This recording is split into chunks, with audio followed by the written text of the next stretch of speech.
তো বলছি কোনো মূলধন 3 বছরে সরল সুদে 12,000 টাকা এবং 5 বছরের সরল সুদে 16,000 টাকা হলে আসলের পরিমাণ কত? 4টে অপশন হচ্ছে 6,200 টাকা, 5,200 টাকা, 5,500 টাকা অথবা 6,000 টাকা। ওকে?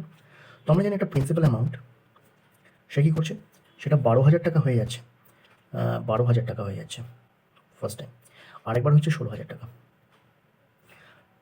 প্রিন্সিপালটা 12,000 হচ্ছে 3 বছরে, তাহলে 3 ইয়ার্স। আর এই প্রিন্সিপাল অ্যামাউন্টটি 16,000 টাকা হয়ে যাচ্ছে 5 বছরে, 5 ইয়ার্সে। তো এখান থেকে এখানে ডিফারেন্সটা কত?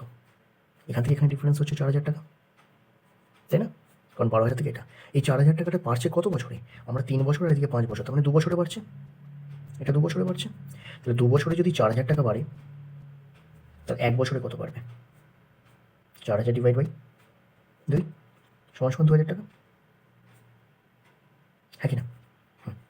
তাহলে আমরা হয় 3 বছর নাহলে 5 বছর, ছোটোটা ইউজ করাই মনে হয় বেটার। তো 1 বছরে যদি 2,000 টাকা হয়, তাহলে 3 বছরে কতটা বাড়লো? তাহলে 3 বছরে বাড়লো 3 6 3 দুগুণে 6, 6,000 টাকা, হ্যাঁ কি না? হ্যাঁ।